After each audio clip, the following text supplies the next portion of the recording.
দিদির সঙ্গে তুমুল ঝামেলার পরেও ওদের বাড়ির কালী পুজোটা মিস করতে পারলাম না। হিহি। হ্যালো এভরিওয়ান, আমি বিপাশা। আমার নতুন আরেকটি মিনি ব্লগে তোমাদেরকে অনেক অনেক স্বাগত। তোমরা বিশ্বাস করতে পারবে না আমার দিদির সঙ্গে আমার লিটারালি কত পরিমাণে ঝগড়া হয়েছে। তারপরে ওদের বাড়িতে আমি কালী পুজোতে যাচ্ছি বিকজ আমার দিদি আমাকে ফোন করে অহংকারের সঙ্গে বলল, এই আমাদের বাড়িতে পুজো চলে আয়। আমিও অ্যাটিটিউড নিয়ে বলে দিলাম যাচ্ছি। বিয়ের আগে দুজনের মধ্যে ঝামেলা হলে তখন কিন্তু মুখে কোনো ঝগড়া হতো না, তখন শুধু পিটাপিটি হতো, শুধু মারামারি করতাম। আর মারামারি করার পরেও কি করতাম জানো? ও আমার জামা কাপড়গুলো ছিঁড়ে ফেলতো, আমি ওর জামা কাপড়গুলো ছিঁড়ে ফেলতাম। ও আমার সাজুগুজুর জিনিসগুলো নষ্ট করতো, আমি ওর সাজুগুজুর জিনিসগুলো নষ্ট করে দিতাম। আর এখন বিয়ের পরে যখন ঝামেলা হয় তখন শুধু মুখ চলে। কোন লেভেলের যে ঝগড়া হয়েছে তোমাদেরকে বলে বোঝাতে পারবো না। নেক্সট টাইম অবশ্যই ভিডিও করে তোমাদেরকে দেখিয়ে দেব। আমার মা বলে, এত ঝামেলা কেন করিস তোরা, একটু পরেই তো মিল হয়ে যাবি। আর আমরা বলি কোনো দিনও ওর সঙ্গে কথা বলবো না। তারপরেও আবার কেমন করে যেন সব ভুলে যাই, আবার কথা বলা শুরু করে। যাই হোক, দেখো দিদি বাড়িতে চলে এসেছিলাম। আর দিদি বাড়িতে এসে আমি আমার ভাগনা ভাগ্নির সঙ্গে খেলছিলাম। আর আমার ভাগ্নে হচ্ছে লাশ সেজেছিল, আর আমার ভাগ্নি পুলিশকে ফোন করছিল।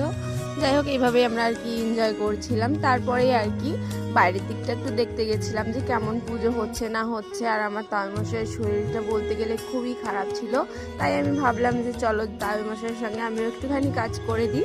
অনুষ্ঠান বাড়িতে সবাই মিলে হাতে হাতে কাজ করে দিলে কিন্তু বেশ ভালোই লাগে। আর এদিকে দেখো খিচুড়ি বানানো মানে প্রসাদ রান্না করা হচ্ছিল, আর এদিকে দেখো পুজো হচ্ছিল। আমি আর বৌদি আর কি একটু পুজো দেখছিলাম বসে বসে। দেখো কালী মায়ের মূর্তিটা কত সুন্দর হয়েছে। তোমরা সবাই নমস্কার করে নাও, আশীর্বাদ নিয়ে নাও মায়ের কাছ থেকে। আমার দিদি উপোস রয়েছে হয়তো সেই সকাল থেকে, আমি ঠিক জানি না। ওদের বাড়িতে প্রতি বছর বছর এই পুজোটা হয়, আর সারা বছর মায়ের মূর্তি ওদের বাড়িতেই থাকে। ওরা সারা বছর মাকে পুজো করে আর কি। তারপরে দেখো ওদিকে পুজো হচ্ছিল আর আমরা এদিকে খেতে দিচ্ছিলাম। সত্যি সবাই মিলে কাজ করতে কিন্তু আলাদাই মজা লাগছিল। এই নিয়ে আমি থার্ড টাইম খিচুড়ি দিচ্ছি, মানে এখানে না, আমি অন্যান্য জায়গায়ও খিচুড়ি দিয়েছি। খিচুড়ি কেমন হয়েছে? হ্যালো, কেমন হয়েছে? অনেক টেস্টি।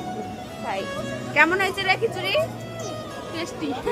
এদেরকে খিচুড়ি দিতে দিতে ভাবছিলাম যে আমিও একটু খেয়ে নিই। আমি একটু খেয়ে নেওয়ার পরে আমার দিদি চলে এসেছিল, কি বলে আরতি নাকি, যাই হোক ভগবানের আশীর্বাদ, তো সেটাই নিচ্ছিলাম। আর এদিকে দেখো আমি আর আমার দিদি মিষ্টি বার করছিলাম। মিষ্টি বার করে আর কি যারা আর কি খেতে বসেছে তাদেরকে মিষ্টি দেওয়ার দায়িত্বটা আমি নিয়ে নিয়েছিলাম। আমার ভাগ্নি তার মাঝখানে এসে আবার আমার সঙ্গে একটু খেলা করছিল। দেখো তারপরে আর কি একটু ঘুমিয়েও গেছিল।